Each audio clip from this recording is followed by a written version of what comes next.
పాపని నర్సరీలో చేర్పిస్తున్నాను. ఇంటి దగ్గర ఆయాని మాన్పించండి అంది స్వర్ణలత ఆ రోజు ఫ్యాక్టరీకి వస్తూనే. ఆమె మాటల వెనుక ఏదో అర్థం ఉండకపోదని గ్రహించాడు శైలేంద్ర. స్వర్ణ అప్పుడప్పుడు మధ్యాహ్నం ఇంటికి వెళ్ళి రావటం అతను గమనిస్తూనే ఉన్నాడు. అలాగేలే స్వర్ణ, వాళ్ళకు నువ్వు ఎలా చెబితే అలాగే చేస్తాను. అసలు రాను రాను అక్కడ నువ్వు చేరాక వాళ్ళు ఏది కావలసి వచ్చినా నిన్నే అడుగుతున్నారు కనుక నీ ఇష్టం అన్నాడు నవ్వుతూ. మీరంత తేలిగ్గా నా మాట ఒప్పుకుంటారని నేను అనుకోలేదు. అక్కడ ఆయా పాపని సరిగ్గా చూడటం లేదు. ప్రతిదానికి విసుక్కుంటుంది లేదా కొడుతుంది. అందుకని ఇలా చేస్తే బాగుంటుంది. మిగిలిన టైములో నేను ఇంటి దగ్గరే ఉంటాను కదా, వాళ్ళు నా దగ్గరే ఉంటారు అంది స్వర్ణ. ఆ మాటకి చాలా సంతోషించాడు శైలేంద్ర. నీకు చాలా రుణపడిపోతున్నాను స్వర్ణ అన్నాడు నవ్వుతూ. దానికి ప్రతిఫలంగా మా అబ్బాయిని ఆ అమ్మాయిని మీరు సంరక్షించి రుణ విముక్తులు అవ్వండి. కొంటిగాని వెంటనే నాలుక కరుచుకుంది. అది చూడనే చూశాడు శైలేంద్ర. ఆ మాటకి అతని గుండె చెల్లుమంది. తప్పకుండా నీ పిల్లల్ని సంరక్షించే అదృష్టం నాకు కలగాలే కానీ పువ్వుల్లో పెట్టి చూసుకుంటాను.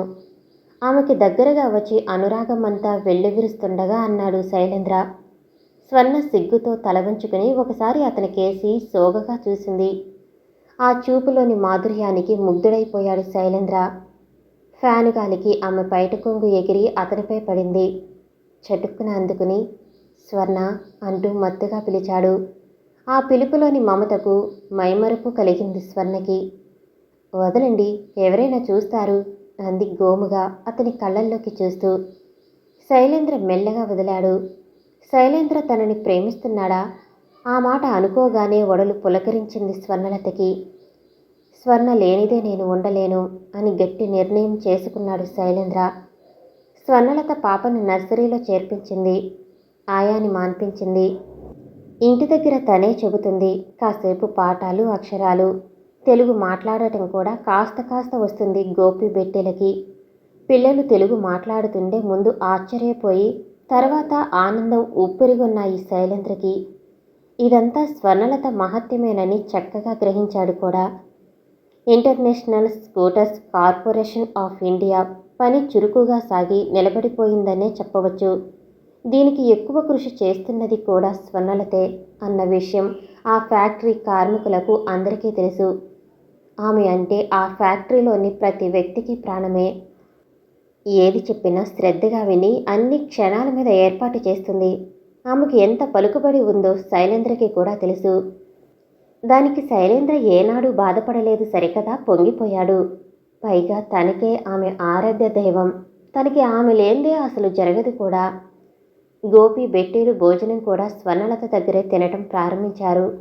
పాప ఒక్కోరోజు స్వర్ణ దగ్గరే పడుకుని నిద్రపోతుంది. ఇవన్నీ ఏవి దృష్టిలోంచి తప్పించుకోలేదు శైలేంద్రకి. ఆదివారం వస్తే ఇంట్లో చేసిన కూర శైలేంద్రకి కూడా పంపించేది స్వర్ణ. ఆ రోజు అతను ఆ కూరతోనే తినేశాడు.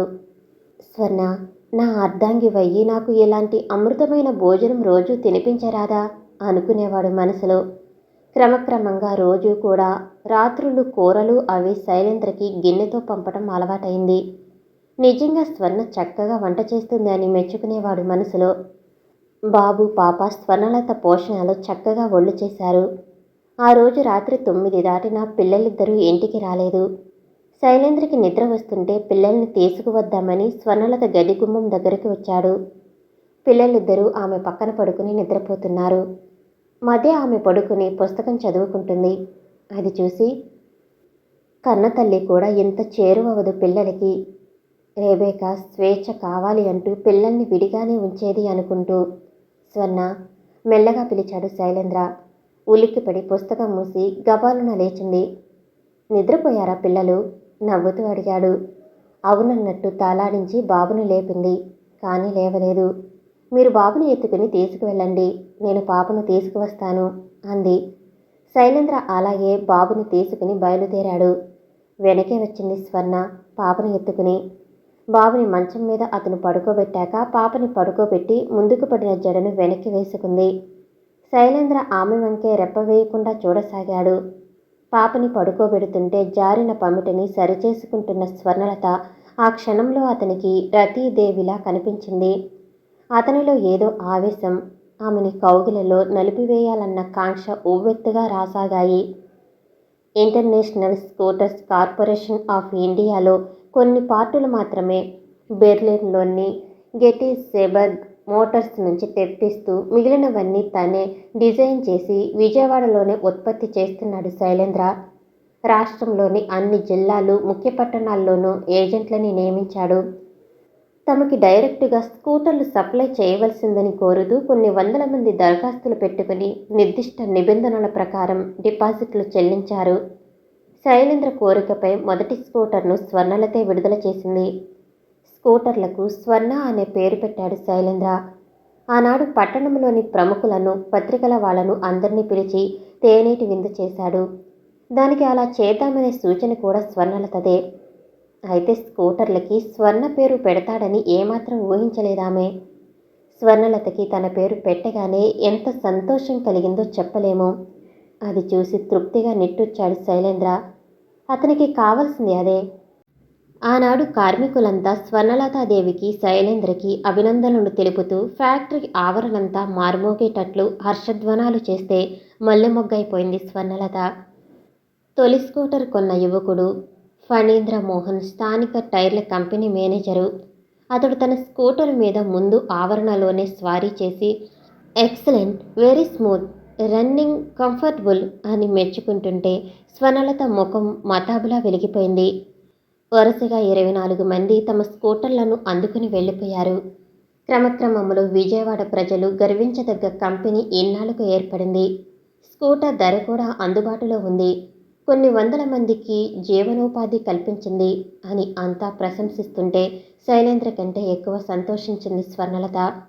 International scooter corporation managing director Shri శైలేంద్రకి లభిస్తున్న గౌరవాభిమానాలకి అంతర్గతంగా ఆనందించేది స్వర్ణలత. ఆనాటి నుంచి ఈనాటి వరకు శైలేంద్ర కంటే ఎక్కువ కృషి చేస్తున్నది స్వర్ణలతే. ఇవన్నీ పడుకున్న శైలేంద్ర కళ్ళ ముందు కదలాడాయి. ఇప్పుడు అతని హృదయం అంతా నిండిపోయింది స్వర్ణలత. ఆమె కోసం, ఆమె ప్రేమ కోసం కోటి తపస్సులు చేస్తున్నాడు. ఏమైనా సరే ఇంకా జాగు చేయకూడదు అని మరోసారి మనసులో హెచ్చరిక చేసుకుంటూనే గడిపాడు ఆ రాత్రి అంతా. తెల్లవారుతూనే వచ్చాడు రామశేషయ్య ఇంటికి. అతనికి ఇంకా కూతుర్నిచ్చి చెయ్యాలని తాపత్రయం, ఆ పిల్లల్ని వెళ్ళగొట్టాలనే ఆలోచన. ఏమ్రా, నీ ఫ్యాక్టరీ బాగా ఉందని, డబ్బు బాగా సంపాదిస్తున్నావని అంతా అంటున్నారులే. పిల్లల్ని బడికి పంపిస్తున్నావా అని అడిగాడు. ఆ అని జవాబిచ్చాడు విసుగ్గా. ఏ స్కూలు? పేరు చెప్పాడు శైలేంద్ర. రోజు కారులో వెళ్ళి కారులో తీసుకువస్తావా? కారులోనే వెడతారు, కానీ నేను దింపిరాను. నా అసిస్టెంట్ ఉందిగా, ఆవిడ దింపుతుంది. ఓహో, ఆ మొగుడు వదిలేసినమ్మాయా? ఎందుకైనా మంచిది, కాస్త జాగ్రత్తగా ఉండు. మంచి అందంగా ఉంది, నిన్ను నీ డబ్బుని చూసి వల్లో వేసుకోగలదు అన్నాడు హెచ్చరికగా రామశేషయ్య. ఆ మాటకి కోపం వచ్చింది. ఆ తర్వాత నవ్వు వచ్చింది. అందంగా ఉందని అన్నందుకు ఆనందము కలిగింది. ఏదో చోట చూసి పిల్లల్ని ఉంచు, భవానినిచ్చి చేస్తాను అన్నాడు శేషయ్య. మళ్ళీ మొదలెట్టాడు అనుకుంటూ, ఎందుకు మావయ్య నీకీ బాధ? వాళ్ళు నేను వదలలేను. భవానికి మంచి సంబంధం చూడు, నాలాంటి రెండో పెళ్లివాడెందుకు గాని అన్నాడు చిరాగ్గా. వదలలేవు. ఎందుకు వదులుతావు? నీకేదో పిచ్చి పెట్టింది, అది ఎలా వదలగొట్టాలో నాకు తెలుసు అంటూ విసురుగా వెళ్ళిపోయాడు శేషయ్య.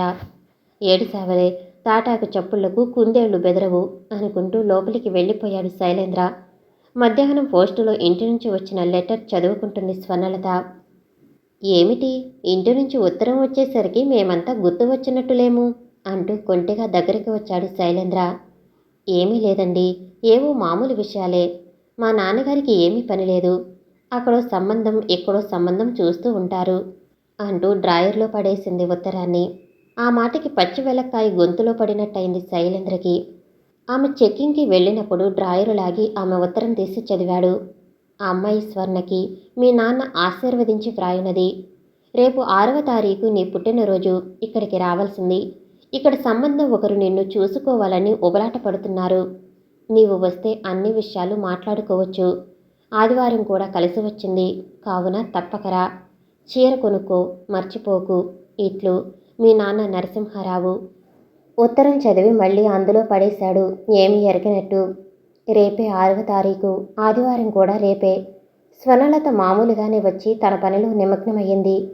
పిల్లలకు ఆ రోజు 1 గంటతోనే ఆఖరు కనుక మధ్యాహ్నం కారులో ఇంటి దగ్గరికి తీసుకువెళ్ళి తను అన్నం తినిపించి మళ్ళీ ఫ్యాక్టరీకి తీసుకువచ్చింది.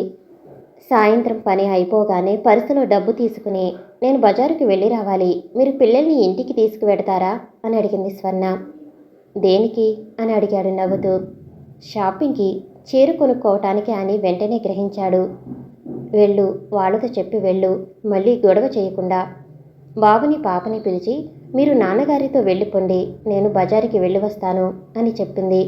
వెళ్ళమని ఖచ్చితంగా చెప్పారు ఇద్దరు. నీతో వస్తామంటూ గొడవ ప్రారంభించారు. వాళ్ళిద్దరిని దగ్గరకు తీసుకుని, రేపు ఊరు వెడుతున్నాను, ఇలా పేచీ పెడితే ఎలా అంది నవ్వుతూ. ఊరా, మళ్ళీ ఎప్పుడు వస్తావు అని అడిగాడు శైలేంద్ర గాలి తీసిన బెలూన్లో అయిపోతూ. ఎల్లుండి వస్తాను. దేనికో అంత అర్జెంటు? ఏమీ లేదు, మా నాన్నగారిని అమ్మగారిని చూసి చాలా రోజులైంది, ఒకసారి వెళ్ళి చూసి వద్దామని. తన పుట్టినరోజు విషయం తెలియనీయకుండా ఉంచింది స్వర్ణ. శైలేంద్ర మాట్లాడలేదు. నువ్వు వెళ్ళవద్దు అంటూ రాగాలు ప్రారంభించారు పిల్లలు. వీళ్ళని కూడా తీసుకువెళ్ళనా అని అడిగింది స్వర్ణ. ఎందుకు, మీ వాళ్ళింటికి నువ్వు వెడుతూ ఈ పిల్లల్ని తీసుకువెళ్ళటం? నేనైనా రేపు నా పుట్టినరోజు అని వెడదామనుకుంటున్నాను, అంతకంటే మరేం లేదు. అతనికి ఎందుకో కోపం వచ్చిందని గ్రహించి అంది స్వర్ణ. ఆ పుట్టినరోజు ఇక్కడ జరుపుకోకూడదేమిటి, దానికి మీ ఊరు దాకా వెళ్ళాలా? స్వర్ణ మాట్లాడలేదు. పిల్లల్ని తీసుకుని బజారుకు వెళ్ళింది. తను చీర కొనుక్కుంది, పిల్లలిద్దరికీ బట్టలు కొంది. తిరిగి ఫ్యాక్టరీకి వచ్చి శైలేంద్రకు చెప్పి ఇంటికి బయలుదేరారు. శైలేంద్ర ఇంకో గంట ఆగి వస్తాను అని చెప్పాడు. ఇంటికి వెళ్ళిపోయి పిల్లలకు స్నానాలు చేయించి డ్రెస్ చేసి పలకాబలపం ఇచ్చి కూర్చోబెట్టింది స్వర్ణ. శైలేంద్ర బజారుకు వెళ్ళి మంచి ఖరీదు గల చీర తీసుకున్నాడు. తన చేతుల మీదుగా చేరుకుంటూ ఉంటే గుండె చెల్లుమంది. ఆ చీరలో స్వర్ణలత అందాలు ఊహించుకుంటూ పూలు, పళ్ళు, కేకులు అన్నీ తీసుకుని ఇంటికి వచ్చి లోపల దాచిపెట్టాడు. ఇంటికి స్వర్ణలత ఊరు వెడుతుందా లేదా అన్న సంశయం పీడిస్తుంది. ఇంకా ఉషోదయం కాకపూర్వమే లేచింది స్వర్ణలత. గబగబా వేడి నీళ్లు కాచుకుని తలంటుకుని తను కొనుక్కున్న చీర తీసి కట్టుకుంది. చక్కగా జడల్లుకుని తలలో కదంబాల మాల తురుముకుని చక్కగా ముస్తాబయింది. పాలు రాగానే కాఫీ కలుపుకుని తాగటం కూడా అయిపోయింది. ఇక శైలేంద్ర లేస్తే చెప్పి ఊరు వెడదాము అనుకుంటూ బయటికి వచ్చింది. ఇంతలో పాప బాబుల ఏడుపు వినిపించింది. శైలేంద్ర లేచినట్లున్నాడు. వంట మనిషి వచ్చిన జాడ కనిపించలేదు. రోజు ఆ వేళకి వచ్చి కాఫీలు తయారు చేసి కూరలు తరుగుతూ ఉంటాడు. తలుపు తీసుకుని మెల్లగా బయటికి వచ్చాడు శైలేంద్ర. తలుపు తీసిన శబ్దం అయ్యి స్వర్ణలత అటు వచ్చింది. కళకళలాడుతూ కొత్త చీరలో కనువిందు చేసిన స్వర్ణని చూడగానే మైమరుపు కలిగింది శైలేంద్రకి. గుడ్ మార్నింగ్ స్వర్ణ మాటకి good morning, happy birthday to you అన్న శైలేంద్ర మాటకి మందస్మితం చేసి, పాపా బాబు లేచారా అని అడిగింది స్వర్ణ. వంటవాడు రాలేదు, పాలకి గోల పెడుతున్నారు. ఆ మాట విని ప్రయాణం వాయిదా వేసింది స్వర్ణ. పాలు తీసుకుని తనే వంటగదిలోకి వెళ్ళి కాచి పిల్లలకిచ్చింది. కాఫీ కలిపి కప్పులో పోసి శైలేంద్ర దగ్గరికి వచ్చి, ఇదిగో కాఫీ అంది నవ్వుతూ. బాబుకి పాపకి స్నానం చేయించి తను తెచ్చిన బట్టలు వేసి శైలేంద్ర దగ్గరికి తీసుకుని వెళ్ళి, బాగున్నాయా, రాత్రి తీసుకున్నాను అంది మెల్లగా. చాలా బాగున్నాయి. కానీ స్వర్ణ, ఎందుకు ఇవన్నీ వాళ్ళకి? బాగున్నాయి కదా అని తీసుకున్నాను. అన్నట్లు మర్చిపోయాను, మీరంతా మా ఇంట్లో భోజనం చేయండి అంది నవ్వుతూ. ఎక్కడైనా నువ్వు చేయాల్సిందే కదా, అది ఇక్కడే చెయ్యి, నలుగురం కలిసి సరదాగా చేద్దాము ఆప్యాయంగా అన్నాడు శైలేంద్ర. స్వర్ణ ఆ మాట విని తల ఆడిస్తూ వంటగదిలోకి వెళ్ళిపోయింది. కాస్త పని అక్కడ చూసుకుని స్నానానికి నీళ్లు పెడుతున్నాను రండి అంది శైలేంద్రతో. నడుమును పమిట తిప్పి దోపి చకచక అన్ని పనులు చేస్తున్న స్వర్ణలతని చూసి పొంగిపోయాడు. ఈమెనింకా అసలు వదలకూడదు, తన అర్ధాంగిగా ఎంత తొందరలో చేసుకుంటే అంత మంచిది మరోసారి నిర్ణయించుకున్నాడు. అతను స్నానం చేసి వచ్చేసరికి టిఫిన్ సిద్ధం చేసింది. బాబుకి పాపకి స్వర్ణలత తమ ఇంట్లో తిరుగుతుంటే పట్టాపగ్గాలు లేవు. నువ్విక్కడ తిరుగుతుంటే పిల్లలకి చూడు ఎంత ఆనందంగా ఉందో, టిఫిన్ తింటూ అన్నాడు శైలేంద్ర. పిల్లల మనసు స్వచ్ఛమైన అద్దంలా ఉంటుంది, దాంట్లో ఏ బింబం పడితే ఆ బింబమే నిలబడిపోతుంది అంటూ బాబుని ముద్దు పెట్టుకుంది స్వర్ణ. వంటలో కూడా అసిస్టెంట్ గారు సిద్ధహస్తులేననుకుంటాను అంటూ తిని లేచాడు శైలేంద్ర. డ్రెస్ చేసుకుని బయటికి వెళ్ళిపోయాడు. పప్పు, 2 కూరలు, సాంబారు, పచ్చడి అన్నీ 11 గంటలకల్లా సిద్ధం చేసి శైలేంద్ర రాక కోసం ఎదురుచూస్తూ కూర్చుంది. సరిగ్గా 11:15 కల్లా స్వీట్ తీసుకుని వచ్చాడు శైలేంద్ర. రండి, భోజనం చేదురుగాని. వస్తున్నాలే అంటూ లోపలికి వెళ్ళి తాను తెచ్చిన చీర, పూలు తీసుకుని wish you happy many returns అంటూ ఇచ్చాడు ఆమెకి. థ్యాంక్స్ అంటూ అందుకుంది. మరి ఎప్పుడు కట్టుకుంటావు? సాయంత్రం జవాబిచ్చింది. నలుగురికి వడ్డించింది ఆమె. అదేమిటి స్వర్ణ, ఏమీ స్పెషల్ చేయలేదేం? నీ పుట్టినరోజు కదా అంటూ తాను తెచ్చిన స్వీట్స్ విప్పదీశాడు. ఆ రోజు స్వర్ణ కొసరి కొసరి తినిపిస్తుంటే అతనికి కలిగిన ఆనందం, తృప్తి వర్ణింపనలవి కానిది. ఎంతో ఇష్టంగా భోజనం చేశారు పిల్లలు కూడా. డాడీ, మమ్మీ అంటూ పిల్లలు కబుర్లు చెబుతుంటే స్వర్ణ చిలిపి చూపులు, కొంటె మాటలు వింటూ, స్వర్ణ నా ఇల్లాలైతే ఇతరులు చూసి ఈర్ష్యపడేంత అన్యోన్య సంసారం అవుతుంది అనుకుని మురిసిపోయాడు. మధ్యాహ్నం కేకులు, పకోడీలు తిన్నాక జడలుకుని అతను తెచ్చిన చీర కట్టుకుంది స్వర్ణలత. ఆ చీరలో ఆమెను చూసి మోహావేశుడయ్యాడు శైలేంద్ర. స్వర్ణ, ఈ నీ రూపం నా పురుషత్వానికి ఒక సవాలు. ఇలా నిన్ను చూస్తూ నిగ్రహించుకోవటం అనేది మానవ మాతృలకి సాధ్యం కాదు. ప్లీజ్ స్వర్ణ, నన్ను ప్రేమించు, నన్ను తరింపచేయి అనుకున్నాడు మనసులో. సాయంత్రం వంట చేసింది. 8 అయ్యేసరికి భోజనాలు అయిపోయాయి. ఇక పడుకోండర్రా అంటూ పక్కసరి చేసింది స్వర్ణ తన గదిలోకి వెళ్ళిపోవాలని. శైలేంద్ర అక్కడ సోఫాలో కూర్చుని పేపర్ చూస్తున్న వాడల్లా తిరిగి చూశాడు. వద్దు అంటూ బాబు చీర పట్టుకున్నాడు. కొత్త చీర చిరిగిపోతుందేమోనని కంగారుగా విడిపించుకోబోయేలోగా తూలిపడింది. చట్టుకున్న మెరుపులా ఆమెని అందుకున్నాడు శైలేంద్ర. పడిపోకుండా పట్టుకుని ఆవేశం, ఉద్రేకం ఆపుకోలేక గట్టిగా ఆమెను గుండెలకు హత్తుకున్నాడు. మెల్లగా విడిపించుకుంది స్వర్ణ. సిగ్గుతో బొగ్గలు కెంపులయ్యాయి. రా మమ్మీ, నువ్వు కూడా ఇక్కడే పడుకో. బాబు పేజీకి దిగాడు. నువ్వు పడుకో గోపి, నాకు ప్లేస్ లేదుగా. కొత్త మంచం కొన్నాక పడుకుంటానులే అంది బ్రతిమాలుతూ. నాన్న మంచం మీద బోలెడు ప్లేస్ ఉంది, నాన్న దగ్గర పడుకో. బాబు మాటలకి సిగ్గుతో కుంచించుకుపోయింది. ఎర్రని బుగ్గలలో వెచ్చని ఆవిరి పాకింది స్వర్ణకి. అన్నీ కొంటె మాటలే అని తలెత్తి శైలేంద్రకేసి చూడలేక తటాలున బయటకు పరిగెత్తింది స్వర్ణ. గోపి అన్న మాటకి ఒళ్ళు గగురు పొడిచింది శైలేంద్రకి. నాన్న దగ్గర పడుకో. బాబు మాటలకి పులకించిపోతూ అందాల స్వర్ణని తన పక్కన ఊహించుకుంటూ అంత సమయోచితంగా అన్న బాబు తెలివికి మురిసిపోతూ గదిలోకి వచ్చాడు. ఎప్పటికైనా స్వర్ణ తన పక్కన స్థలం ఆక్రమించుకునే మధురక్షణం వస్తుందా అని తలపోస్తూ నిద్రకుపక్రమించాడు. కానీ నిద్ర అనేది వస్తే కదా. బాబు మాటలు తన చేతిలో బంధింపబడిన స్వర్ణ ఆమెను దగ్గరికి తీసుకున్నప్పుడు కలిగిన అనుభూతి పదే పదే గుర్తుకు వస్తున్నాయి. ఉదయం 6 గంటలకి బండి దిగి వచ్చిన తల్లిదండ్రులను చూసి ఆశ్చర్యపోయింది స్వర్ణలత. ఈరోజు సెలవు గ్రాంట్ చేయండి అంది లీవ్ లెటర్ ఇస్తూ. ఏమిటంత హఠాత్తుగా వచ్చారు అని ప్రశ్నించాడు శైలేంద్ర. నా పుట్టినరోజుకు వెళ్ళలేదు కదా, అందుకని వచ్చారనుకుంటాను. మధ్యాహ్నానికి రాకూడదా? ఒక్క పూట మానుకుని. శైలేంద్ర మాటలకి రావాలని ఉంది, ఏమాత్రం వీలున్నా వస్తాను. వీలు లేకపోవటానికి అంత అర్జెంటు పనులేమున్నాయి స్వర్ణ? ఆశ్చర్యంగా అడిగాడు శైలేంద్ర. మీకు నాకు ఉండవు, కానీ మా వాళ్ళకి ఉంటాయి. ఎవరో వరుడు నన్ను చూడటానికి వస్తాడట అంటూ విసురుగా వెళ్ళిపోయింది. ఆ మాట విని భరించలేకపోయాడు శైలేంద్ర. ఆమె తల్లిదండ్రి వచ్చారంటే తను వాళ్లతో పెళ్లి విషయం సంప్రదించవచ్చునని సంబరపడ్డాడు. అనుకోకుండా వస్తున్న ఆ వరుడు స్వర్ణలతని ఇష్టపడి చేసుకుంటానని సంబంధం కుదుర్చుకుంటే తన పని గోవింద. ఇంకా ఈ జన్మకి తనకి అలాంటి అనురాగవతి, అనుకూలవతి భార్యగా దొరకదు. తన బిడ్డల్ని ఇంత ఆదరంగా చూసే ప్రేమమూర్తి కూడా దొరకదు. తన జీవితంలో ఇక సుఖ సంతోషాలు లేవు కాబోలు. కళ్ళల్లో నీళ్లు వచ్చాయి శైలేంద్రకి. అతను అలా దుఃఖోద్వేగంతోనే ఫ్యాక్టరీకి వెళ్ళిపోయాడు. ఇంతకాలం తన మనసు విప్పి చెప్పలేని అసమర్థతకి విలపిస్తూ కూర్చున్నాడు ఆఫీస్ రూంలో. మధ్యాహ్నం వివర్ణ వదనంతో ఆఫీసుకు వచ్చింది స్వర్ణలత. ఏం అలా ఉన్నావు స్వర్ణ?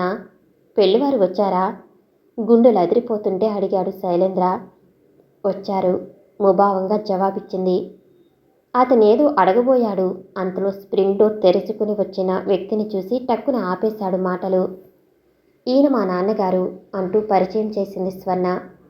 కూర్చోండి. శైలేంద్ర నవ్వుతూ కుర్చీ చూపించి, స్వర్ణ కాఫీ తెప్పించు అన్నాడు. నరసింహారావు కుర్చీలో కూర్చున్నాడు. మా అమ్మాయి పెళ్లి విషయం మీతో చెప్పి సహాయం కోరదామని వచ్చాను అన్నాడాయన ఉపోద్ఘాతంగా. నా సహాయమా అని రాణినవ్వు నవ్వి చెప్పండి అన్నాడు శైలేంద్ర. ఏం లేదు బాబు, అబ్బాయి కాలేజీ లెక్చరరు. స్వర్ణ అతడికి బాగా నచ్చింది. కానీ ఉదయం మీ పిల్లలిద్దరూ మా ఇంట్లో ఉండి మమ్మీ అని అమ్మ అని పిలుస్తుంటే అతనికి అనుమానం కలిగింది. ఏ జర్మనీ వ్యక్తితోనో నా కూతురు సంబంధం పెట్టుకుని బిడ్డల్ని కన్నదన్నట్లు మాట్లాడారు. మీరు వారితో చెప్పి నా బిడ్డ శీలవతేనని తెలియచేసి సంబంధం కుదిర్చి పెట్టండి. సంబంధం కుదిరితే మా అమ్మాయి నక్షత్రానికి మంచి ముహూర్తాలున్నాయి. ఈ నెలలో శుభకార్యం జరిపిస్తాను. దానికి మీరు 5,000 సర్దితే నా పొలం బేరం కుదిరి అమ్మకం కాగానే తీరుస్తాను అంటూ ఇంకా ఆయన ఏదో చెబుతుండగానే స్వర్ణ 2 కాగితాలు తెచ్చి అతని పక్కన నిలబడి అతని ముందు పెట్టి, వీటి మీద అర్జెంటుగా సంతకం చేయండి అంది. ఆమె కంఠంలోని చిరాకుని గ్రహించి కాగితాల వంక చూశాడు. మీరు ఏమీ ఆయనకు డబ్బు సర్దుతానని మాట ఇవ్వకండి. నాకీ పెళ్ళి అసలు ఇష్టం లేదు అని రాసింది స్వర్ణ. అది చదువుకుని మనసులో ఆనందించాడు. వెంటనే ఓకే అని రాసి ఇచ్చేశాడు ఆమెకి. అది తీసుకుని వెళ్ళిపోయింది. అమ్మ స్వర్ణ, నీ తెలివి అమోఘం. ఏవో ఆఫీసు కాగితాలనే అనుకున్నాను కదా, మీ నాన్న పాపం అని నవ్వుకున్నాడు. మీరు చెప్పింది అర్థమయ్యింది. నేను సాయంత్రం ఇంటికి వచ్చాక అన్ని విషయాలు మాట్లాడుకుందాము. మీరు ఉండండి, ఈరోజు రేపు కూడా అన్నాడు నవ్వుతూ. అలాగే బాబు, కాస్త మా అమ్మాయికి కూడా నచ్చ చెప్పండి. ఇప్పుడే పెళ్లి వద్దని భీష్మించుకుంటుంది. మంచి సంబంధం, చదువు, అందం, డబ్బు అన్నీ ఉన్న కుర్రాడు కట్నాలకు ఆశపడకుండా ముందుకు వస్తే దీనికి ఎంత తలబిరుసో చూడండి. ఆ అనుమానం మనిషి వద్దని గొడవ. ఇంత అవివేకం ఎక్కడన్నా ఉంటుందా అన్నాడు విసుగ్గా. చాలే నాన్న, మరీ నువ్వు తెలివి తక్కువ దాని కింద జమకట్టకు. ఇష్టం లేదు అంటే దానికింత గొడవ ఎందుకు? ఆయన ఇంటికి వచ్చాక మాట్లాడుతానన్నారు కదా, ఇంక ఊరుకోరాదు అంది మరింత విసుగ్గా. చూశారా బాబు, ఇది వరస అన్నాడాయన. నేను మాట్లాడుతానులేండి మీ అమ్మాయితో, ఇంకా చిన్నది కదా, కాస్త కోపం ఎక్కువ. శైలేంద్ర మాట విని మూదు తిప్పుకుంది స్వర్ణ. అది గమనించి మరింత నవ్వుకున్నాడు శైలేంద్ర. ఆయన కాఫీ తాగి సెలవు తీసుకున్నాడు. సత్యభామాదేవి వర్క్ ఎంతవరకు వచ్చింది చిలిపిగా అడిగాడు. స్వర్ణ పెళ్లికి ఒప్పుకోలేదని తెలిసాక మేఘాచ్ఛాదితమైన మనసు తెరిపిన పడింది శైలేంద్రకి. చేస్తున్నానులేండి పెడసరంగా అంది. ఇంతకీ ముఖం అలా నీరసంగా ఉంది, భోజనం చేశావా? చెయ్యలేదు. ఎవరి మీద ఈ సత్యాగ్రహం? దేన్ని సాధించాలని దీక్ష బూనారో తెలుసుకోవచ్చా? ఆ మాటికి కళ్ళంబడి నీళ్లు తిరిగాయి స్వర్ణలతకి. చివరికి నేను ఏదీ సాధించలేను, నా జీవితం ఇంతే అంది కళ్ళు తుడుచుకుంటూ. ఆమె కన్నీళ్లు చూసి కరిగిపోయాడు శైలేంద్ర. గబాలన ఆమె దగ్గరికి వచ్చి, ప్లీజ్ ఏడవకు, నువ్వు అలా ఏడిస్తే నేను అసలు చూడలేను. నీకేమన్నా ఆవేదనగా ఉంటే నాతో చెప్పు అన్నాడు కళ్ళు తుడుస్తూ. లాలనగా అతను అడుగుతుంటే దుఃఖం ఆపుకోలేక అతని భుజం మీద వాలి వెక్కి వెక్కి ఏడ్చింది స్వర్ణ. అలా ఆమె తన భుజం మీద వాలేసరికి పులకించిపోయాడు శైలేంద్ర. ఏడవకు స్వర్ణ అన్నాడు ఆమె వీపు నిమురుతూ. మెల్లగా అతన్ని తప్పించుకుని కళ్ళు తుడుచుకుని సీట్లో కూర్చుంది. శైలేంద్ర తన సీటులోకి వెళ్ళిపోయాడు. ఇంకా జాగు చేయకుండా ఈ రాత్రికి స్వర్ణకి చెప్పి ఆమె తల్లిదండ్రుల అనుమతి తీసుకుని అంతా ఇష్టపడితే ఈ నెలలో ఉన్న ముహూర్తానికే పెళ్లి చేసుకోవాలని నిశ్చయించుకున్నాడు. 4:30 దాకా పనిచేసుకుని కాగితాలన్నీ సర్ది, నేను పిల్లల్ని తీసుకువస్తాను, వచ్చాక మిగిలిన వరకు పూర్తి చేస్తాను అంది స్వర్ణలత.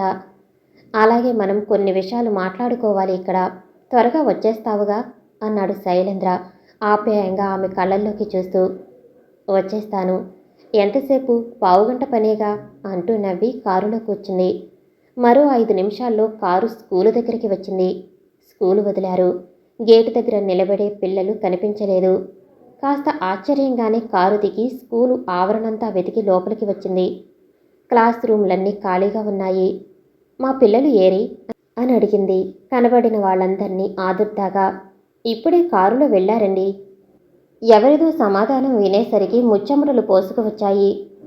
ఒళ్ళంతా భయోద్వేగంతో కనిపించసాగింది. ఎవరో పాపని బాబుని కారులో ఎక్కించుకు వెళ్లారు. ఎవరై ఉంటారు? వెంటనే మెరుపు మెరిసినట్లయింది. ఆ పిల్లల్ని ఎలా వదలవో చూస్తాను. రామశేషయ్య గర్జన ఆనాడు తన గది గుమ్మంలోంచి స్పష్టంగా విన్నది. కొంపతీసి అతడే పిల్లల్ని అడ్డు తొలగించుకోవటానికి మాయ చేసి పిల్లల్ని ఎత్తుకుపోలేదు కదా? అంతే అయ్యుంటుంది. ఇప్పుడేం చేయాలి? ఫ్యాక్టరీకి ఫోన్ చేసి శైలేంద్రకి చెప్పటమా, తనే స్వయంగా బయలుదేరి వెతకటమా? రామశేషయ్య గారు ఉయ్యూరు అని చెప్పినట్టు గుర్తు ఉంది. అతడు ఆ పిల్లల్ని అక్కడికే తీసుకుపోయి ఉంటాడా? మరో చోటికి తీసుకుపోయాడా? ఇలా ప్రశ్నలతో అవస్థపడే కంటే ముందు కారు బందరు రోడ్డెక్కించి వారి కారు ఎక్కడైనా కనిపిస్తుందేమో వెతకటం మంచిది. ఆమె ఆ నిర్ణయానికి వచ్చి రాగానే, డ్రైవర్, పక్కదారి వెంబడి కారు బందరు రోడ్డుకి ఎక్కించు అంది. ఆమె ఆవేదన పరిస్థితిని బాగా గ్రహించిన డ్రైవర్ స్పీడ్ లిమిట్స్ని లెక్క చేయనంత స్పీడ్గా పోనీయసాగాడు కారుని. కారు కంకిపాడు దరి చేరుతుండగా ముందున్న కారులో పాప, బాబు ఉండటం స్పష్టంగా గ్రహించింది స్వర్ణలత. పిల్లల్నెక్కించుకున్న కారు లెవెల్ క్రాసింగ్లతో వన్ వే ట్రాఫిక్ రూట్లోకి వచ్చింది. స్వర్ణ ఎక్కిన కారు అడ్డరోడ్డంబడి కలుపుకు రావడంతో ఆ కారును పట్టగలిగింది. సందేహం లేదు, అది రామశేషయం పనే అని గుర్తించింది.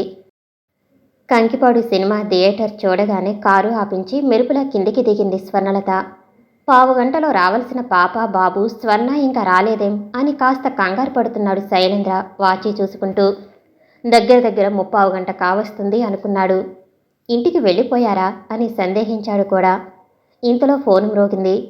హలో, స్వర్ణ స్పీకింగ్. స్వర్ణ కంట విని హడలిపోయాడు. నేను కంకిపాడు సినిమా హాల్లోంచి మాట్లాడుతున్నాను. మీరు పోలీసుల్ని తీసుకుని మీ మామయ్య గారింటికి అర్జెంటుగా రండి. పిల్లల్ని నేను స్కూలు దగ్గరికి వచ్చేసరికి అంత క్రితమే కారులో ఎక్కించుకుపోయారు. కంకిపాడు దగ్గర ఆ కారుని కనిపెట్టి ఫోన్ చేస్తున్నాను. వెంటనే రండి. ఫోన్లో ఆ వార్త వింటూనే అదిరిపోయాడు శైలేంద్ర. పిల్లల్ని మామయ్య ఏం చేస్తాడు? ఈ స్వర్ణ ఆడదై ఉండి అంత సాహసం చేస్తుంది. ఆమె గతి ఏం కాను? మామయ్య కనిపెట్టాడంటే స్వర్ణ బ్రతికుంటుందా? ఆ పిల్లల్ని చంపేయడు కదా. గబగబా తాళం వేసి పోలీస్ స్టేషన్కు బయలుదేరి 10 మంది పోలీసుల్ని, ఎస్ఐని తీసుకుని జీప్లో ఆగమేఘాల మీద బయలుదేరాడు శైలేంద్ర. అతనిలో ఆవేదన, ఆవేశం పొంగిపొర్లుతున్నాయి. తను వెళ్లేసరికి ముగ్గురు ప్రాణాలతో దక్కుతారా? వారిద్దరి కోసం స్వర్ణ బలైపోదు కదా. పిల్లల్ని, స్వర్ణని తలుచుకునేసరికి కళ్ళల్లో నీళ్లు తిరిగాయి శైలేంద్రకి. తన జీవితంతో విధి ఎందుకింత దారుణంగా ఆటలాడుకుంటున్నాడు? సుఖము, సంతోషము ఇంక తనకి జీవితంలో గగన సుకుమాలే అనుకుంటూ కర్చీఫ్తో కన్నీళ్లు తుడుచుకున్నాడు. అది చూసి, మీరు బాధపడకండి, అంతా కులాసాగా ఉంటారు అంటూ ధైర్యం చెప్పాడు ఎస్ఐ. అయినా శైలేంద్ర హృదయవేదన తగ్గలేదు. పిల్లల కారు కనుమరుగు కాకుండా చూసుకుంటూ కాస్త దూరంగా వస్తుంది స్వర్ణ కారు. ఈ పిల్లల్ని తను రక్షించగలదా? ఏమైనా రక్షించి తీరాలి అన్న పట్టుదల ఎక్కువైంది. కారు పిల్లలతో ఉయ్యూరు కాలువ వంతెన దాటి అవతల పక్కన ఉన్న ఒక పెద్ద డాబా ఇంటి ముందు ఆగింది. పిల్లలిద్దరినీ తీసుకుని కారులోంచి దిగాడు రామశేషయ్య. అంతక్రితం తమ ఇంటికి రామశేషయ్య 2-3 సార్లు వచ్చిన గుర్తు ఉంది కనుక పిల్లలు ఆశ్చర్యంగా చూస్తున్నారే కానీ ఏడవలేదు అంతవరకు.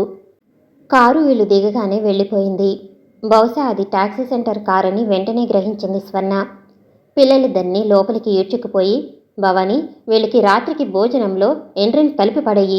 తెల్లవారేసరికి మళ్ళీ నామరూపాలు లేకుండా పోతారు అంటూ పక్క గదిలోకి ఏడుస్తున్న పిల్లల్ని నెట్టి బయట గొళ్ళెం పెట్టి 4 అడుగులు వేసి ఉలిక్కిపడ్డాడు.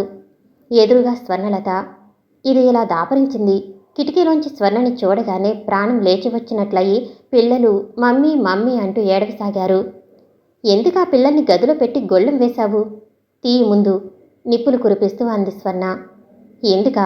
ఆ పిల్లల మూలాన నా కూతురికి శైలేంద్రతో పెళ్లి జరగకుండా పోతుంది కనుక. అందుకని పిల్లల్ని ఏం చేస్తారు? ఏం చేస్తానా? చంపేస్తాను. కనిపెట్టి వెనకనే వచ్చినందుకు నీతో సహా ముగ్గురిని మట్టు పెట్టిస్తాను. ఏడిశావు. మట్టు పెడితే నిన్ను ఉరితీస్తారు. పిచ్చి వేషాలు మాని తలుపు గొళ్ళెం తీసి వాళ్ళని బయటికి వదులు అంటూనే తలుపు గొళ్ళెం తనే తీయబోయింది స్వర్ణలత. అది గమనించి స్వర్ణ జడ పట్టుకుని లాగి ఆ చంప ఈ చంప అదరగొట్టాడు శేషయ్య. ఆడదానికి నీకింత పొగరా అంటూ. స్వర్ణ తన పట్టు వదల్లేదు. ఎలాగైనా గొళ్ళెం లాగాలని ఆమె ప్రయత్నిస్తుంటే ఒళ్ళు మండిపోయిన శేషయ్య తన నవతలకి లాగి విసురుగా ఒక తోపు తోశాడు. ఆ తోపుకు ధాన్యం వేసే పాత్ర మీద పడి తలకి పెద్ద దెబ్బ తగిలి రక్తం కారసాగింది. ఆ దెబ్బ నొక్కి పట్టుకుని, నీ కూతుర్నిచ్చి చేదువుగానిలే, ఆ పిల్లల్ని వదులు, నేను తీసుకువెళ్ళి పెంచుకుంటాను, నీ అల్లుడికి కూతురికి అడ్డం రాకుండా అంటూ నెమ్మదిగా లేచి కాస్త దగ్గరగా వచ్చింది. పడి లేవటంతో స్వర్ణలత పమిట పక్కకి తొలగిపోయింది. అది ఆమె తలకైన గాయం పెట్టే బాధతో సరిగ్గా గమనించలేదు. శేషయ్య దృష్టి అటుపడింది. వెంటనే అతని బుర్ర తిరిగింది. కోపం స్థానే సౌందర్య రాశి అయిన దేవత స్వర్ణ అవయవ సౌష్ఠవం చూస్తుంటే కామవికారం కలగసాగింది. ఎలాగైనా ఆమెను అనుభవించి తీరాలన్న కోరిక కలిగింది. గబాలున ఆమెను పట్టుకుని అలాగే వదులుతాను, ఒక్కసారి నా కోరిక తీర్చు అంటూ దగ్గరకు తీసుకోబోతే ఈ హఠాత్ పరిమాణం ఊహించని స్వర్ణ కొయ్యబారిన వెంటనే తేరుకుని చీ వదులు అంటూ విదిలించుకుంది. శేషయ్య అంత మాత్రానికే వదిలే రకం కాదు. ఆమె విదిలించుకుంటున్న కొద్దీ అతను కామోద్రేహంతో ఒళ్ళు మరిచిపోయాడు. ఆమెను ఒడిసి పట్టుకోబోతే విడిపించుకుని కింద పడిపోయింది. కింద పడిన ఆమెను ముద్దు పెట్టుకోవాలన్న తపనలో మీదికి వంగాడు శేషయ్య. స్వర్ణ విసిరి కొట్టిన బలవంతుడైన శేషయ్య చెక్కుచెదరలేదు. మెల్లగా అతని చెయ్యి ఆమె భుజం మీద వేశాడు. స్వర్ణలత కోపంతో ఉడికిపోతూ వదులు, నన్ను ముట్టుకోకు అంటూ ఆ చెయ్యిని గట్టిగా కొరికి పాలభాగం మీద సత్తువ కొద్దీ కొట్టింది. రాస్కెల్, నీకెంత తలబిరుసే అంటూ మరింత విజృంభించేసరికి కెవ్వుమని అరిచింది స్వర్ణ. లోపల గదిలో పిల్లలు గోల, ఏడుపు, మమ్మీ మమ్మీ అంటూ. సరిగ్గా అదే సమయంలో వాకిట్లో జీప్ ఆగింది. ఆగటమే తడువు కేక విన్న శైలేంద్ర, ఎస్ఐ ఒక్క ఉదుటిన లోపలికి వచ్చారు. నన్ను వదులు వదులు అంటూ పెనుగులాడుతున్న స్వర్ణలతని, కబంధుడిలా మీదపడాలని విశ్వ ప్రయత్నం చేస్తున్న శేషయ్యని చూసి ఆగ్రహోదగ్రుడై ఒకే ఒక్క తన్ను తన్నాడు శైలేంద్ర శేషయ్యని. శైలేంద్రని చూస్తూనే అంతవరకు లాక్కు వచ్చిన ఓపిక నశించిపోగా మరో మాట ఏదీ చెప్పేందుకు అవకాశం లేకుండానే పడిపోయింది స్వర్ణలత. వెనక వచ్చిన పోలీసులు శేషయ్యని అరెస్టు చేశారు. ఎస్ఐ తలుపు గొళ్ళెం తీసి పిల్లల్ని బయటకు తెచ్చి ముందామెను ఆసుపత్రిలో అడ్మిట్ చేయండి అంటూ తొందర చేశాడు. పిల్లలిద్దరూ రక్తసిక్తమైన బట్టలతో తలకి తగిలిన గాయంతో పడిపోయి ఉన్న స్వర్ణలతని చూసి రోదనం ప్రారంభించారు. శైలేంద్రలో చెలరేగే ఘోష వన్నింపనలవి కానిది. తన కోసం, తన బిడ్డల కోసం ఈ విధంగా బాధావమానాలకు గురి అయిన స్వర్ణలతని చూస్తుంటే అతనికి కలుగుతున్న ఆవేదన ఎవరికి అర్థమవుతుంది? తన కూతురు కంటే ఇంకా 1-2 సంవత్సరాలు చిన్నదైన స్వర్ణలతని అనుభవించాలని చూసిన మేనమామని తలుచుకునేసరికి ఒళ్ళు బొగ్గుమంది. ఛీ, నువ్వొక మనిషివేనా? అభం శుభం తెలియని అమాయకురాలి మీద అఘాయిత్యం చేయబోతావా అంటూ ఆవేశం పట్టలేక 2 చెంపలు పేడిమనిపించాడు శైలేంద్ర. వెంటనే స్వర్ణలతని ఉయ్యూరు హాస్పిటల్లో అడ్మిట్ చేశాడు. డాక్టర్, ముందామెను రక్షించండి అన్నాడు శైలేంద్ర ఆవేశంతో. అతని ఆవేదన చూసి డాక్టరే కదిలిపోయాడు. సానుభూతిగా భుజం తట్టి డోంట్ వర్రీ అంటూ తన పనిలో నిమగ్నమయ్యాడు. గాయానికి కట్టుకట్టాడు. ఇంజెక్షన్ ఇచ్చాడు. స్పెషల్ రూమ్లోకి ఆమెను చేర్చాడు. అక్కడే పొంగిపొరలే ఆవేదనతో పిల్లల్ని పెట్టుకుని కూర్చున్నాడు శైలేంద్ర. నా హృదయేశ్వరి జీవిస్తుందా? ఇంతటితో తన ఆశలకి, కోరికలకి సమాధి చేస్తూ నిష్క్రమిస్తుందా అని బాధతో ఊగిపోయాడు శైలేంద్ర. ఆమె బుగ్గల మీద శేషయ్య మొరటు వేళ్లు స్పష్టంగా కనిపిస్తుంటే ఊగిపోయాడు. తన కాబోయే భార్యని కొట్టడానికి వీడికెంత ధైర్యం అని కూడా అనుకున్నాడు. డాక్టర్ మరో ఇంజెక్షన్ ఇచ్చాడు. రాత్రి 12 గంటలకి స్పృహ వచ్చింది స్వర్ణలతకి. ఆదుర్దాగా చూస్తున్న డాక్టర్లు శైలేంద్ర మసకమసకగా కనిపించారామెకి. కాసేపటికి తేరుకుని శైలేంద్రను చూసి బావురుమంది. మీ మావయ్య నన్ను చెప్పలేక ఏడవసాగింది స్వర్ణ. నీకేం పర్వాలేదు, అతడు నిన్ను ఏమీ చేయలేదు, అది నీకు తెలుసు. నేను రావటం నీకు గుర్తుంది కదా అన్నాడు శైలేంద్ర ఆమెను ఓదారుస్తూ. ఉంది, చాలా మటుకి తను శేషయ్యను ప్రతిఘటించింది. ఇంక శక్తి లేక వివశయైపోతున్న సమయంలో దేవునిలా వచ్చాడు శైలేంద్ర. మీరు నన్ను అత్యాచార పరాభవాన్నించి కాపాడారు, మీకు చాలా రుణపడి ఉన్నాను అంది బాధగానే స్వర్ణలత. పిచ్చిదానా, అది నా విధి. నువ్వు ఎక్కువగా ఆయాసపడకు, నీకు బాగా విశ్రాంతి కావాలన్నారు అంటూ ప్రేమగా ఆమె ముంగురులను సవరించాడు. మర్నాడు ఉదయం కారులో ఇంటికి తీసుకువచ్చాడు శైలేంద్ర పిల్లల్ని, స్వర్ణని. రాత్రంతా ఎవరూ ఇంటికి రాకపోయేసరికి హడలిపోతున్న స్వర్ణ తల్లిదండ్రులు స్వర్ణని చూసి ఏడ్చారు. మెల్లగా ఆమెను మంచం మీద పడుకోబెట్టి డాక్టర్ గారిచ్చిన ఇంజెక్షన్లు, మందులు తేవటానికి వెళ్ళాడు శైలేంద్ర. జరిగిందంతా విని, ఈ ఉద్యోగము వద్దు, ఏమి వద్దు, మన ఊరు వెళ్ళిపోదాం రా తల్లి, ఆ పొలం అమ్మి నీకు పెళ్లి చేస్తాము అంటూ కన్నీళ్లు పెట్టుకున్న తల్లిదండ్రులను తనే ఓదార్చి ధైర్యం చెప్పింది స్వర్ణ. స్వర్ణలత గాయాలతో పడి ఉందన్న సంగతి విని ఫ్యాక్టరీ పని వాళ్ళంతా కన్నీళ్లు కార్చారు. బాబుగారు, అమ్మగారు బాగా లేచి ఎప్పుడు తిరుగుతారు అంటూ శైలేంద్రని కన్నీళ్లతో అడుగుతుంటే వారి ఆదరాభిమానాలు అంతగా చోరగున్న స్వర్ణలతను తలుచుకుని గర్వపడ్డాడు. మందులు, పళ్ళు, పాలు దేనికి లోటు లేకుండా డబ్బుని ఖర్చు పెడుతున్న శైలేంద్రని చూసి మనసులోనే సంతోషించారు స్వర్ణ తల్లిదండ్రులు. పిల్లలిద్దరూ స్కూలు మానివేసి స్వర్ణ పక్కనే కూర్చుంటున్నారు. స్వర్ణలతకు గాయం కాస్త తగ్గుముఖం పట్టి కొద్ది బలం చేకూరి లేచి తిరుగుతుంది. నేను రేపు ఫ్యాక్టరీకి వస్తాను. మీరొక్కరు ఈ 5 రోజుల నుంచి అవస్థపడుతున్నారు అంది పాపని ఎత్తుకుని వచ్చి పడుకోబెడుతూ ఆ రాత్రి. పర్వాలేదులే స్వర్ణ, నీకు ఆరోగ్యం తిన్నబడిందిలేండి. మెల్లగా కూర్చుని చేయటమేగా, బరువు పని కాదు కదా అంది నవ్వుతూ. ఇంకా వీక్గానే ఉన్నావు స్వర్ణ, మరో 4 రోజులు పోని. పర్వాలేదులేండి, అన్నీ మీరు ఒక్కరే చేస్తుంటే బాధగా ఉంది. స్వర్ణ మెల్లగా ఆమెకు చేరువుగా వచ్చి పిలిచాడు శైలేంద్ర. స్వర్ణ ఏమిటన్నట్లు తలెత్తి చూసింది. నీతో ఒక విషయం చెప్పాలనుకుంటున్నాను. ఏమీ అనుకోవు కదా? చెప్పండి, మీకోసం నా ప్రాణమైనా దారిపోస్తాను మధురంగా అంది స్వర్ణ. స్వర్ణ, నేను నిన్ను గాఢంగా ప్రేమిస్తున్నాను. నిన్ను పెళ్లి చేసుకోవాలని తహతహలాడుతున్నాను. నీకిష్టమైతే నన్ను పెళ్లాడి నా జీవితంలో వెన్నెల కురిపిస్తావా? నన్ను మనస్ఫూర్తిగా ప్రేమించగలవా? ఈ మాటలకు స్వర్ణ సిగ్గుతో మొగ్గ అయ్యింది. మీరు ఈ మాట చాలా ఆలస్యంగా అడిగారు. మీరు ఏకాకిగా జీవిస్తున్నారని తెలిసినప్పుడే మీ జీవితంలో వసంతం కురిపించాలని, ఆ పిల్లలకి తల్లి కావాలని కాంక్షించాను. ఆనాటి నుంచి మిమ్మల్ని భర్తగా ప్రేమించి ఆరాధిస్తున్నాను. మీరు నన్ను అడగలేదని మిన్నకుండిపోయాను. నా ప్రేమని నాలోనే దాచుకుని చివరికి మొన్న మీ మామయ్య గారి కర్కసత్వం చూశాక మీ పిల్లల్ని పెంచుతూ నేను దూరంగా ఉండిపోతానని, మిమ్మల్ని భావనని చేసుకోమని చెప్పాలని ఈరోజు వచ్చాను. అనుకోకుండా మీరు మీ హృదయం తెలిపి నన్ను ఆనందంతో మోగదాన్ని చేస్తున్నారు అంది. స్వర్ణ చెబుతున్న ఒక్కొక్క మాట పన్నీటి జల్లు కాగా ఆనందం పట్టలేక ఆమె చుట్టూ చేతులు పెనవేసి దగ్గరికి తీసుకున్నాడు. పట్టరాని ఆవేశంతో బుగ్గల మీద ముద్దుల వర్షం కురిపించాడు శైలేంద్ర. మీ వాళ్ళకి చెప్పు, నేను కూడా రేపు చెబుతాను. మనం వెంటనే పెళ్లి చేసుకుందాము అన్నాడు గట్టిగా హృదయానికి హత్తుకుంటూ. వెంటనేనా? దేనికో అంత తొందర? చిలిపిగా అడిగింది స్వర్ణ. కాక, నా వలుపుల మళ్ళీ, నా అందాల బామవి, నా ప్రియసఖిని చూస్తూ నేనింక ఊరికే ఉండలేను. ఇప్పటికే చాలా లేట్ అయింది. ఆ మాటకి సిగ్గుపడింది స్వర్ణ. అన్నీ చిలిపి మాటలే అంది మెల్లగా. నువ్వెలా అనుకున్నా సరే, నేను మాత్రం ఆగలేను. ఆగొద్దులేండి అంటూ అతని కౌగిలిలోంచి తప్పుకుని వెళ్ళిపోయింది. తల్లిదండ్రులకి ఈ విషయం చెప్పింది స్వర్ణ. ఇద్దరు పిల్లలున్న వాడిని పెళ్లి చేసుకోవటం వారికి అంత నచ్చకపోయినా కూతురి ధోరణి చూసి మౌనం వహించారు. ఆ రోజు ఫ్యాక్టరీకి వచ్చిన స్వర్ణలతని చూసి ఒప్పొంగిపోయారంతా.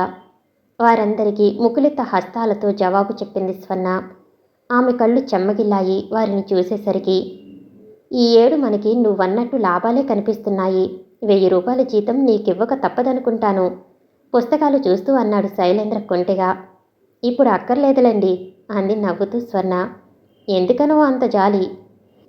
మీ హృదయమే నాకిచ్చారు కనుక నాకే పెద్ద జీతాలతో పనిలేదు తీయగా అంది స్వర్ణ. ఆ మాటకు ముగ్ధుడై తటాలున ముద్దు పెట్టుకున్నాడు శైలేంద్ర.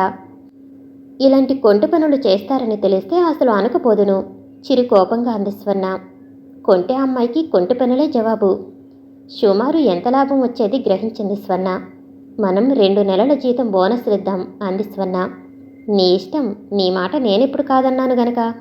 ఆ సాయంత్రం అందరినీ సమావేశపరిచి ఈ ఏడు మనకిచ్చిన లాభం ప్రకారం మీ అందరికీ 2 నెలల జీతం బోనస్గా ఇవ్వాలని నిశ్చయించాము. మీ కృషి ఫలితంగా మనకి ఎంత లాభం వస్తే ఇంకా బోనస్ కూడా ఎక్కువ వస్తుంది.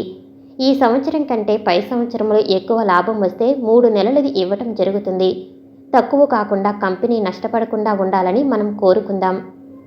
మేము మా క్రిందకు తీసుకునేది ఇంత, లాభం ఇంత అంటూ బాహాటంగా చెప్పివేసిన స్వర్ణలతని చూసి జయ జయధ్వనాలు చేశారంతా. ఇంతటి ఉదార హృదయం గల వారి దగ్గర పనిచేయటం తమ అదృష్టంగా భావించారు. అంతా అయ్యాక శైలేంద్ర ముందుకు వచ్చి, నేను మీ అసిస్టెంట్ మేనేజర్ గారిని ఈ నెల 20వ తారీఖున అంటే ఎల్లుండి వివాహం చేసుకుంటున్నాను. మీరంతా ఆ వివాహానికి రావాలి. అందరూ విందుల్లో పాల్గొనాలి అని చెప్పి స్వర్ణలత వంక చూశాడు. ఆ మాట వింటూనే ప్రవాహంలో వచ్చేశాయి కరతాళ ధ్వనులు. స్వర్ణలత అమ్మగారు మాకు అమ్మాయి గారైతే మాకింకా అసలు లోటు లేదు. స్వర్ణలత గారికి జై అంటూ హాలంతా మారుమోగించారు. వారి ఆనందం చూసి స్వర్ణ శైలేంద్రలు పరవశించిపోయారు. మా వివాహ శుభ సందర్భంగా రేపు ఉదయమే మీకు బోనసులు అందజేయటం జరుగుతుంది అంటూ చెప్పాడు శైలేంద్ర. మన వివాహానికి మీ అమ్మగారిని నాన్నగారిని కూడా పిలవండి. తప్పకుండా పిలుస్తాను. వస్తే వస్తారు, లేకపోతే లేదు అందరికీ బోనస్లుచ్చి మధ్యాహ్నం దాకా ఉండి వెళ్ళిపోయింది స్వర్ణ. ఆ మర్నాడు పెళ్లి చేసుకుంటున్నాను రమ్మని పిలిచిన కొడుకుని చూసి వీడిని వరించిన సుందరాంగి ఎవరా అనుకున్నారు చలపతి వైదేహీలు. అతను ఆనాడు వేరే వచ్చేశాక ఒకరి గుమ్మాలు ఒకరు తొక్కుకోవటం లేదు. ముందుగా శైలేంద్ర వచ్చి వివాహ వార్త చెప్పి వెళ్ళిపోయాడు. తండ్రిని అరెస్టు చేసి జైల్లో పెట్టాక భవానీ అత్త దగ్గరే ఉండి వెళ్ళింది కొన్నాళ్ల పాటు. శైలేంద్ర వివాహం విని ముఖం మార్చుకుంది. పెళ్లికి కావలసినవన్నీ తనే ఏర్పాటు చేసుకున్నాడు శైలేంద్ర. కాబోయే కోడల్ని చూద్దామని వచ్చిన వైదేహికి చలపతికి స్వర్ణలతని చూసేసరికి మనసులోనే ఆనందం కలిగింది. ఆ పిల్లల్ని నేను చూసుకుంటాను అత్తయ్య గారు, మీరు మామయ్య గారు వచ్చి ఇక్కడ ఉండండి. మీకు మీ అబ్బాయి పైన ఎంత ప్రేమ ఉందో ఆయనకి ఆయన బిడ్డల మీద అలాగే ప్రేమ ఉంటుంది కదా, కాస్త సహృదయంతో అర్థం చేసుకోండి. ఒక్కగానొక్క కొడుకుంటే మీరు దూరంగా ఉండటం ఏం బాగుంటుంది చెప్పండి అంది వినయంగా స్వర్ణ. ఆ మాటలకి నిజమేననిపించకపోలేదు చలపతి వైదేహిలకి. సాటి కులస్తురాలు, అందమైంది, చదువుకుంది, పైగా కొడుకుకి కుడిభుజంలా ఉంటుంది. స్వర్ణలత వినయ విధేయతలు బాగా ఆకట్టుకున్నాయి వారిని. ఇంత మంచి పిల్ల దొరుకుతుందని ఏనాడు అనుకోలేదు వాళ్ళు. ఫ్యాక్టరీ అంతా కడిగి రంగురంగుల తోరణాలు కట్టారు కార్మికులు. అంతా చందాలు వేసుకుని బహుమతులు కొన్నారు. భారతీయ సాంప్రదాయ ప్రకారం తన వివాహం బంధుమిత్రులందరి సమక్షంలో వైభవంగా జరుపుకున్నాడు శైలేంద్ర. పెళ్లికి హాజరైన చలపతి వైదేహిలు తమ ఇంటిని స్వర్ణలతకు పుట్టే బిడ్డలకు రాసి రిజిస్టర్ చేయించి కానుకగా చదివిస్తే స్వర్ణ అత్తగారిని మామగారిని ఎంత ఆకట్టుకుంది గ్రహించి మనసులోనే సంబరపడ్డాడు శైలేంద్ర. వివాహమయ్యాక ఫ్యాక్టరీకి వచ్చిన నవదంపతులు పనివారందరికీ బట్టలు ఇచ్చారు. తమ కానుకలు అందజేశారు కార్మికులంతా. అంతా శుభంగా ముగిసింది. కోడలికి తనే స్వయంగా పూలజడ వేసి గది దాకా తీసుకువచ్చింది వైదేహి. అత్తయ్య గారు, మా దగ్గర ఉండండి అంటే, కాదు కోడలు, ఏడాది లోపల నాకు మనవణ్ణందియండి, వాడిని ఆడిస్తూ ఇక్కడే ఉండిపోతాము, అందాక విడిగానే ఉందాము అంది నవ్వుతూ లోపలికి పంపబోతూ. ఆ మాటలు చక్కగా విన్నాడు శైలేంద్ర. స్వర్ణలత సిగ్గుపడి మెల్లగా గదిలోకి అడుగుపెట్టింది. బయట గొళ్ళెం వేసి వెళ్ళిపోయారు. ఏమిటి స్వర్ణ అమ్మ అంటుంది? తటాలను తన మీదకి లాక్కుంటూ అడిగాడు శైలేంద్ర. స్వర్ణ సిగ్గుపడిపోయింది చెప్పటానికి. నువ్వు చెప్పకపోయినా నేను గ్రహించాలే, వాళ్లకు బుల్లి మనవడు కావాలి అంతే కదూ, ఆమెను ముద్దలతో ఉక్కిరిబిక్కిరి చేస్తూనే అన్నాడు. పెద్దవాళ్ల కోరిక సహజం, కానీ మనం వారి కోరికని నెరవేర్చలేము కదా. శైలేంద్ర ఆశ్చర్యపడి, ఎందుకలా అనుకుంటున్నావు అని అడిగాడు. మీరు పాప పుట్టాక మళ్ళీ పిల్లలు కలగకుండా? చా, అదేం లేదు, ఎవరు చెప్పారు నీకు ఈ అబద్ధం అని అడిగాడు. మీరు అక్కడే పిల్లలు పుట్టకుండా ఆపరేషన్ చేయించుకువచ్చారని, సగం ఆ కారణంగానే మీకు సంబంధాలు తప్పిపోయాయని మీ బంధువులు అన్నారు. అదేం లేదు, ముచ్చటగా మూడో బిడ్డ కలిగాక చేయించుకుందామని ఆగిపోయాను అప్పుడు అంటూ స్వర్ణనే తదేకంగా చూసి పట్టరాని ఆనందంతో, స్వర్ణ, నీకు నిజంగా నా మీద ఎంత అనురాగం ఉందో పూర్తిగా అర్థమయ్యింది. తల్లి కాలేవని చెప్పిన మాటకి లొంగి నన్ను నిరాకరించకుండా వివాహం చేసుకున్నావంటే నీ త్యాగ హృదయానికి నేను మేలు మర్చిపోతున్నాను. కానీ అవేమీ లేవు. ఏడాది తిరిగేసరికి 12 బిడ్డను కంటావు. నువ్వు ఒక్క బాబుని పాపని కన్నాక అప్పుడు పిల్లలు పుట్టకుండా జాగ్రత్త పడతాను. నా బిడ్డల్ని సాకిన రుణం నీ పిల్లల్ని సంరక్షించుకోమన్నావు కదా వెనుక అన్నాడు బుగ్గలు గట్టిగా కొరికేస్తూ. అవును, వాళ్ళు నా పిల్లలే, కనుకనే పువ్వుల్లో పెట్టి చూసుకుంటాను అంటూ లైట్ ఆఫ్ చేశాడు శైలేంద్ర. నాన్న దగ్గర పడుకోమ్మా అన్నాడు గోపి ఆనాడు. నిజంగా ఆనాడే నిన్ను భర్త మాటలు పైకి రానియకుండా తన మృదువైన చేతితో నోరు మూసింది స్వర్ణలత. చివరికి ఉద్యోగం కోసం పొట్టగడవటానికని ఉద్యోగంలో ఇతన్ని తనే కవ్వించి చేరింది. చివరకు అతని ఇల్లాలు అయ్యింది. ఏ మనిషి జీవితంలో ఆ భగవంతుడు సుఖదుఖాలను ఎలా మలుస్తాడో నరులెవరూ గ్రహించలేని నారాయణుని మాయ, అంతా మాయే. మన చేతిలో ఏదీ లేదు సరికదా, దాన్నించి తప్పించుకోలేము కూడా అనుకుంది స్వర్ణలత. సమాప్తం. నేను వినిపించే ఆడియో నవల్స్ కథలు మీకు నచ్చినట్లయితే మరిన్ని కథల కోసం షేర్ చేసి, లైక్ చేసి, సబ్స్క్రైబ్ చేసుకోండి. Thank you for watching.